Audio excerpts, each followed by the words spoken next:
When I worked in Papua New Guinea on the Papuan side, I used to go to some parishes in the mountains and give in-service training to catechists and other pastoral workers. And I used to go up to this parish, a place called Camelai, and there was an old French priest there called Abel Michonneau. And he used to be very encouraging. He knew himself that he wasn't up to date, but he didn't mind me the way I was working. So he used to say to me all the time, "Father Roger, keep on, keep on." This is Mission Alive. You're with Roger from the MSC Mission Office. Just lately there have been a number of things on my mind that really concern me. And I mentioned the other day about a certain very rich Australian who had a yacht worth $300 million and a house with $50 million. And for that we could make a huge number of bore wells in Africa.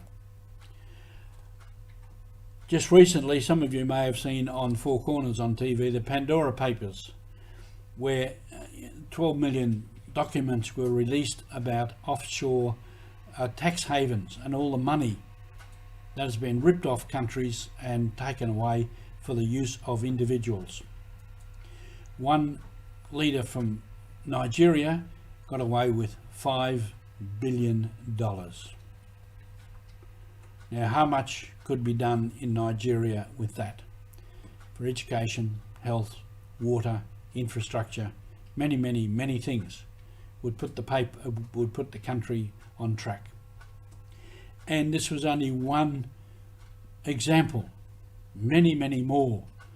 And really, in some ways, it was depressing, the amount of money that is ripped off by individuals and small groups that could solve the problems of the world.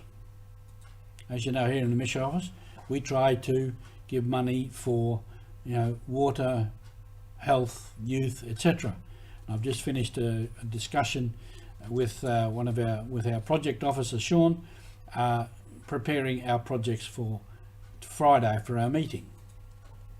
This is what we do, is chicken feed compared to what is stolen from countries by a lot of these people.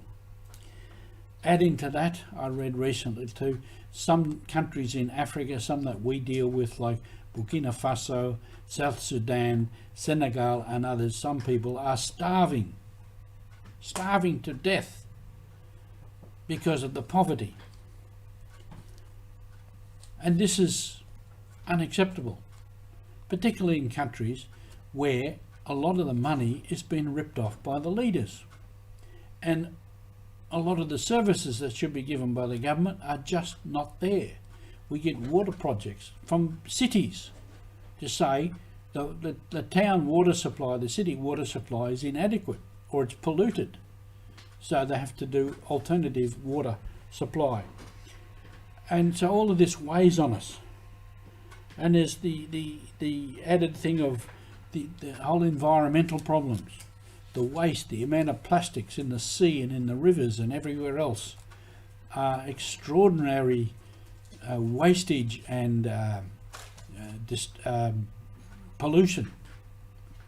And I'm amazed here in Australia how much stuff that we throw out, perfectly good stuff that we throw out in the dump, whereas in other countries they would be used. So there's extraordinary waste, but to send that good materials to other countries is simply too expensive. So we're caught in a bind the whole time. For this, we can often feel completely hopeless, completely powerless. We can be overwhelmed by all these problems of the world.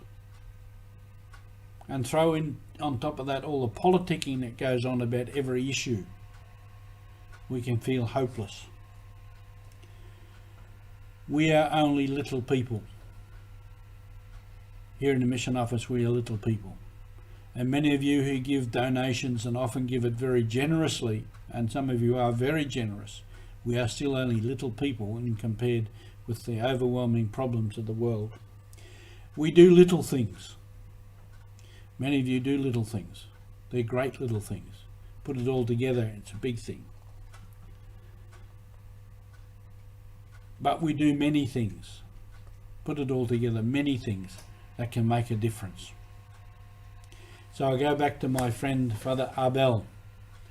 They used to call him Patabello, Father Abel, Patabello. And he would say to me, Father Roger, keep on, keep on. And that's what we do with our mission. We keep on and we keep on and we keep on and we never give up. Thank you for being with us.